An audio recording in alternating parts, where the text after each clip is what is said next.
वंदे मातरम दोस्तों। आज चर्चा करेंगे हम परीक्षा की दृष्टि से कुछ महत्वपूर्ण क्वेश्चंस की। पहला क्वेश्चन हमारे सामने है, नेशनल पार्क में यदि हमें जैव विविधता का संरक्षण करना हो तो उस संरक्षण को हम क्या कहेंगे? तो उस संरक्षण को कहा जाता है in situ, INCITU। In situ संरक्षण किसे कहते हैं? जब हम किसी वनस्पति का उसी क्षेत्र में संरक्षण करते हैं उसके प्राकृतिक पर्यावास में, उसे हम कहते हैं इन सीटू संरक्षण। इस तरह से एक दूसरी अवधारणा है एक्स सीटू। एक्स मतलब होता है बाहर जाना, ठीक है। तो जब किसी भी जैव विविधता को, जीव जंतु को, पादप को उसके क्षेत्र से किसी बाहर के क्षेत्र में, एक प्राकृतिक क्षेत्र को छोड़ करके एक कृत्रिम क्षेत्र में सुरक्षित किया जाता है, तो उसे हम कहते हैं एक्स सीटो संरक्षण। जैसे कि किसी प्रयोगशाला में किसी जीव जंतु पादप को सुरक्षित करना, एक विशेष गैस में, नाइट्रोजन गैस के अंतर्गत उन्हें रखा जाता है। हमारे सामने अगला क्वेश्चन है कि जैव विविधता से जुड़ी हुई अवधारणाएं हैं अल्फा, बीटा और गामा। तो ये शब्दावलियां हमें किसने दी थी? तो ये व्हाइटेकर, एक विद्वान हुए, वर्ष 1972 में उन्होंने यह शब्दावलियां दी थी। अगला क्वेश्चन हमारे सामने है, जैव विविधता का अर्थ क्या होता है? जैव विविधता का अर्थ होता है जीव जंतुओं, पेड़ पौधों की बहुत अधिक संख्या, दैट्स कॉल्ड जैव विविधता। अब हमारे सामने अगला क्वेश्चन है कि भारत में जैव विविधता की दृष्टि से हॉट स्पॉट या तप्त स्थल कौन कौन से क्षेत्र हैं? तो इसमें आता हमारा पूर्वी हिमालय, इसमें आता हमारा पश्चिमी घाट, इसमें हमारा आता है इंडो बर्मा का क्षेत्र और इसमें आता हमारा सुंडा क्षेत्र। चार क्षेत्र ये ऐसे हैं जो कि भारत में जैव विविधता की दृष्टि से तप्त स्थल अर्थात हॉट स्पॉट है। हॉट स्पॉट किसे कहते हैं? जहाँ भी बायोडाइवर्सिटी अर्थात जीव जंतु की अधिक संख्या होती है, उन सभी क्षेत्रों को हम जैव विविधता कहते हैं। अगला क्वेश्चन है, सबसे लंबा और जीवित वृक्ष कौन सा है? तो सिकोया का वृक्ष सबसे लंबा जीवित एक वृक्ष है।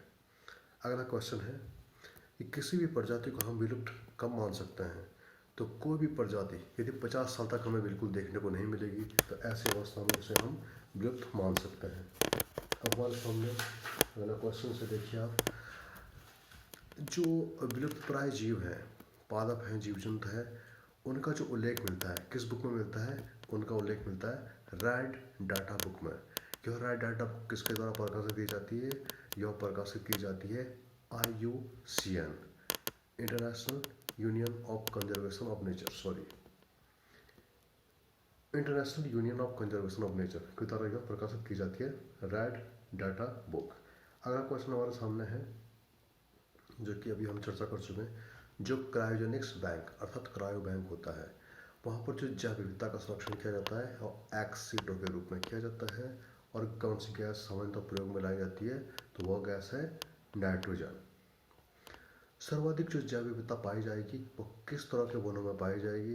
तो वह पाई जाती है उष्णकटिबंधीय सदाबहार वनों में। जो उष्णकटिबंधीय वर्षा वन होते हैं, उष्णकटिबंधीय मतलब गर्म क्षेत्र में, 10 डिग्री उत्तरी अक्षांश, 10 डिग्री दक्षिणी अक्षांश अर्थात विषुवत रेखा के आसपास के क्षेत्र में यह पाए जाते हैं, क्योंकि यहाँ बहुत अधिक तापमान होता है। साथ में बहुत अधिक तापमान जब अधिक होगा तो वर्षा भी अधिक होगी, तो ऐसे दिशा में यहाँ पर बहुत बड़े पैमाने पर जैव विविधता, बायोडाइवर्सिटी पाई जाती है।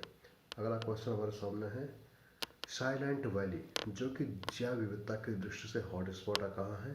तो साइलेंट वैली भारत में केरला में पाई जाती है। अगला क्वेश्चन है, भारत में जो नमभूमि दिवस, वेटलैंड दिवस मनाया जाता है, कब मनाया जाता है? तो यह मनाया जाता है 2 फरवरी को। 2 फरवरी को ही हम नमभूमि दिवस क्यों मनाते हैं? क्योंकि 2 फरवरी 1971 में ईरान के रामसर में एक सम्मेलन हुआ था, रामसर सम्मेलन, जो कि नमभूमि अर्थात दलदली भूमि के संरक्षण से संबंधित था। अगला क्वेश्चन आता है, भारत में जो सबसे अधिक जो लवणीय दलदली भूमि है कहाँ है? तो यह भूमि है गुजरात में। अगले क्वेश्चन पर हम चर्चा करते हैं। तो जो सबसे पहले बायोडाइवर्सिटी अर्थात जैव विविधता शब्द का प्रयोग किया गया, यह किसके द्वारा किया गया? तो यह किया गया वाल्टर जी रोसेन के द्वारा इस पर रोशनी डाली गई। तो ध्यान रखिएगा, वाल्टर जी रोसेन। अगला क्वेश्चन है, भारतीय संसद के द्वारा जैव विविधता अधिनियम कब पारित किया गया? तो यह पारित किया गया था दिसंबर 2002 में। परीक्षा के दृष्टि से महत्वपूर्ण क्वेश्चन। अगला क्वेश्चन है NAB राष्ट्रीय जैव विविधता प्राधिकरण कहाँ स्थापित किया गया? तो राष्ट्रीय जैव विविधता प्राधिकरण स्थापित किया गया है तमिलनाडु के चेन्नई में वर्ष 2003 में। बहुत ही महत्वपूर्ण क्वेश्चन है। अगला क्वेश्चन है बहुत ही महत्वपूर्ण, सीबक थोर्न।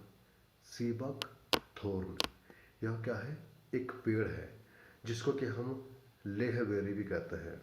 ये सीबक थोर्न जो है इसमें एक फल होता है बेर की तरह, और कहते हैं कि जो सीबक थोर्न का फल है इसको चंगेज खां भी अपनी आर्मी को खिलाया करता था ताकि उनके अंदर उत्साह पैदा हो। ठीक है, तो यह फल भारत में कहाँ पाया जाता है? यह वृक्ष सीबक थोर्न, तो यह पाया जाता है लेह में। इसके अलावा जो रूस के अंतरिक्ष यात्री हैं जिनको कि हम कॉस्मोनॉट कहते हैं, ये भी अपने साथ इस फल को लेकर के चलते हैं और सूर्य के विकिरण से बचाव के रूप में इसका प्रयोग करते हैं। तो सीबक थोर्न बहुत ही महत्वपूर्ण है और भारत में लद्दाख में पाया जाता है जिसको कि लेह बेरी के नाम से भी जाना जाता है। अगला क्वेश्चन बहुत ही महत्वपूर्ण, पिछले 10 वर्षों में गिद्धों की संख्या में व्यापक पैमाने पर कमी देखी गई। इसका मुख्य कारक क्या है? तो इसका मुख्य कारक है एक औषधि जिसका नाम है डिक्लोफिकॉन सोडियम, डिक्लोफिनेक सोडियम। यह सामान्यतः क्या होती है? एक दर्द निवारक दवा होती है डिक्लोफिनेक सोडियम। जैसे कोई व्यक्ति है